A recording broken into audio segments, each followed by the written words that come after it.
Hi, my name is Jenny Lauren Dowden for Conduit News. Today we have Chairman of the Faulkner County Republican Party joining us, Jason Bollinger. Hi, thank you so much for being here with us. Hi, good morning. It's a pleasure to be here. I want to talk to you about a recent amendment that you proposed, and it was supported and passed overwhelmingly at the recent state convention regarding closed primaries here in Arkansas. Talk to us about that. Absolutely. And it's a really simple language that does something very substantial. And we're very excited to have it now included in our party platform. And the language says simply, in order to ensure the integrity of our preferential primary election process, Arkansas Republicans support closed primaries in our state. Why did you feel the need at this particular time, at this state convention, to put forth an amendment about closed primaries? Well, it's really quite simple to me. As Republicans, we unite around shared beliefs, and those shared beliefs are illustrated in our party platform. And in my opinion, if you don't believe in those beliefs and that party platform, you're really not Republican. You're more something different, maybe more of an independent. And as we have seen during this election process, previous election processes, as with Arkansas and Republicans being the prominent party in our state for quite a while now, that more and more Democrats are being called to cross over to either run as Republicans and Democrat voters to vote in our primaries in order to elect more moderate or Democrat-leaning candidates. Yeah, you're right. We did really see that, particularly in the May primaries.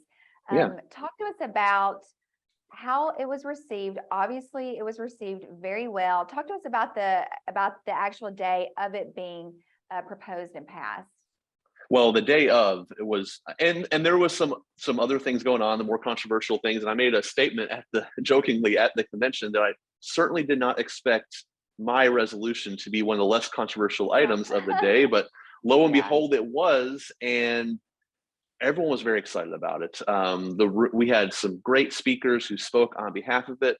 There was clearly some people who spoke in opposition, but they were a small minority. I don't know what percentage it was, but it was easily 90 to 95%. The room very, very loudly proclaimed that this is something that the Republican Party wants.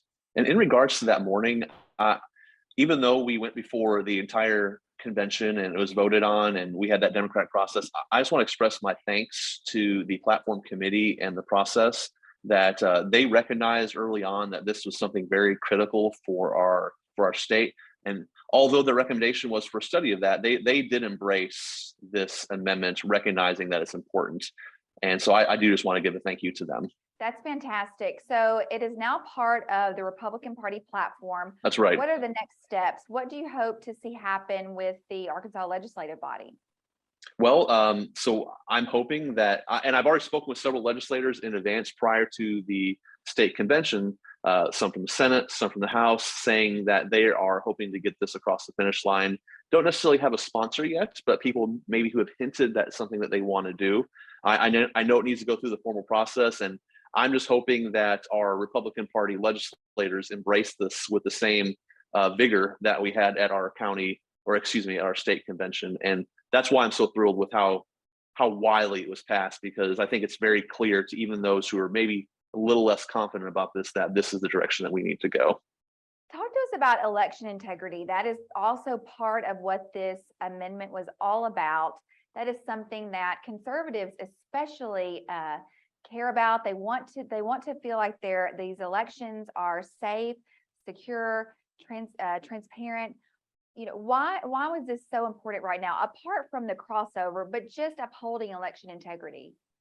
Well, I mean, I think we all know that following the 2020 elections, that voter disenfranchisement or disillusionment or wherever anybody would fall on that spectrum is probably at an all-time high right now. And so we have Republican voters who are questioning the authenticity, or I guess, or maybe the meaning of their votes. They're not confident knowing that when I cast a vote, that's actually going to have a big difference. And so I feel like as Republicans now more than ever, we need to make a statement that we value our voters, that we follow a democratic process to elect people in our party who represent us well, and people who represent our party principles and our values. Moving forward, and you're looking back now at how the We Can Win, getting this amendment going and then passed. What lessons did you learn? And I guess also, how would you like to see the Republican Party here in Arkansas move forward, particularly in unity, to be very effective? Yeah, well, I mean, so one thing I thought was actually kind of humorous, and I wear this as a badge of honor, I suppose. We actually got this process, and I'm not sure if it wasn't our county party necessarily, but really more close primaries that got called quote unquote full bore MAGA. And so I guess one lesson that was learned is honestly, that's from the legacy news company, the Arkansas Times. Honestly, I was surprised that they're still around. By now, I just assumed otherwise. So that first off, that was a little surprising. That to me, but although on a serious note, though, I just learned that some people simply don't like the idea of a party sticking to its principles. They don't like the idea of electing people electing people who upholds those values. And so that was a surprise to me. It shouldn't be. I think we all knew it, but for people to openly espouse that, well, we really don't like the idea of Republicans being elected by Republicans and really having to stick to that is clearly not politically advantageous for everybody. Right, make it make sense. Yeah, and I guess I also learned it, and I shared this. We had our county party meeting on Friday, and I guess I just really learned to a substantial degree how special my team is in Faulkner County. I shared with them on Monday how thankful I am for them, and I just got back from a training in DC, and when I was there, I met chairmen from across the country and from different counties, from Florida to New York to California, all the states in between. And I learned that we have something really great in my county, and something that I would encourage other counties perhaps that are maybe more challenged in this. Because what we have is we have people in our party who've been Republicans for a long time. And with that, they carry a breadth of knowledge and experience. Yeah. And then we have people who joined our party during the Tea Party era when Obama was president. And they bring a lot of vigor with them. And then we have people in our local party who were maybe stepped up for the first time under Donald Trump and more of the MAGA kind of call to action. And we know that they bring all that energy with them. And because of that, that is why we have that diversity of perspective. And that diversity of perspective in our county gives us a lot of strength. And because of that, I feel like that's why we were able to get this across the finish line so well, is because we embrace those individuals and we embrace those perspectives as a party. And rather than trying to divide that group, we really unified. And I feel like that is why we were able to be successful in this.